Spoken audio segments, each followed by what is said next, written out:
All the smoke is in the sky here still. I guess one funny thing or good thing about the smoke and the bright sunlight is it acts like a filter kind of. It blocks out a little bit of the light if you're trying to shoot in the ground anyways. Not as good if you're trying to get the scenery of the sky because you can't really see anything. And I read this interesting bit. It's not basically the first time I read it, but it seems like people are more receptive to the idea now. It says, family seeks help from drone pilots to find missing women in Colorado.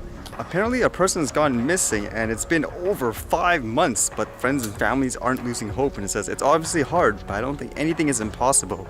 It says she was last seen on March 18th behind a bar in Longmont. Longmont police believe she could be anywhere from Longmont to Rollins Pass outside of Nederland.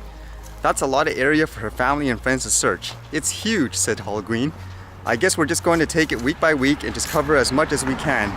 Now they're hoping to add people with drones to their search party.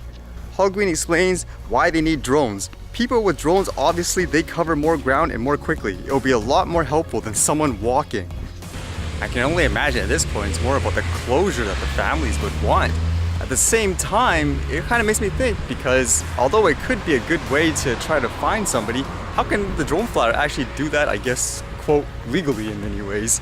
Like, I'm just thinking, just like, this is in the US obviously, I'm just thinking here in Canada, and people remember that story about the missing little boy, where they specifically said they did not want people flying their drones and stuff like that. So what would happen in that case?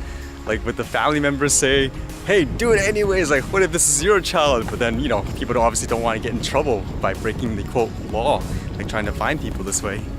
Isn't it true too with the, I guess, statistics that actually drone flyers basically outweigh manned aircraft, like, already in terms of the amount of users?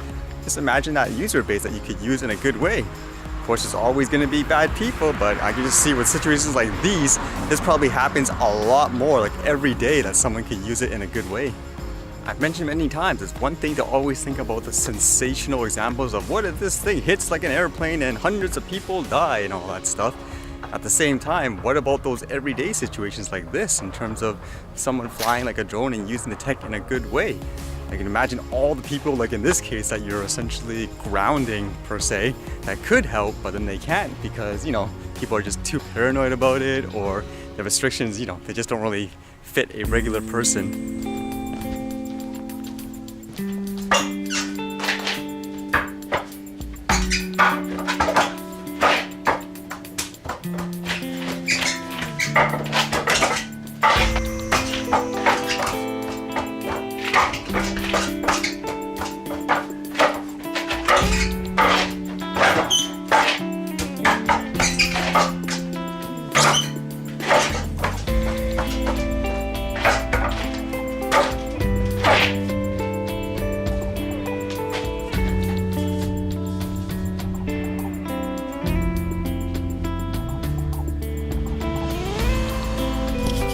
Okay, before I leave, I thought it'd be fun just to see if there's any difference with the different lighting with the thermal. I don't think it should anyways, it's based on heat, right?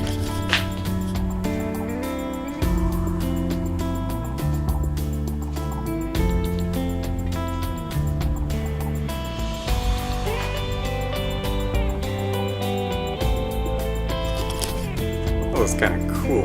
It's all black is the coldest part.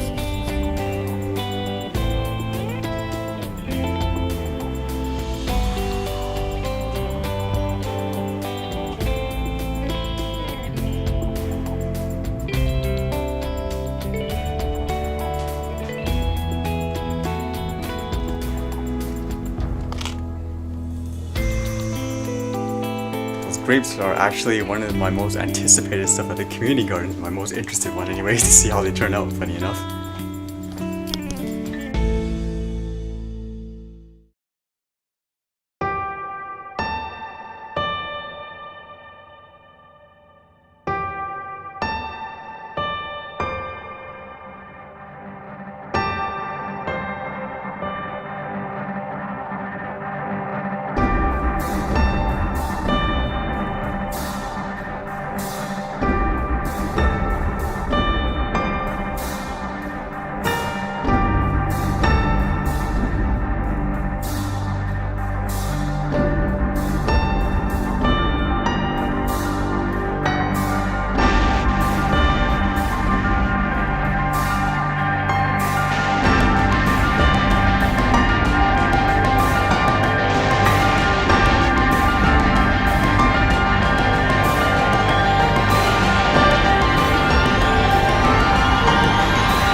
See you guys later.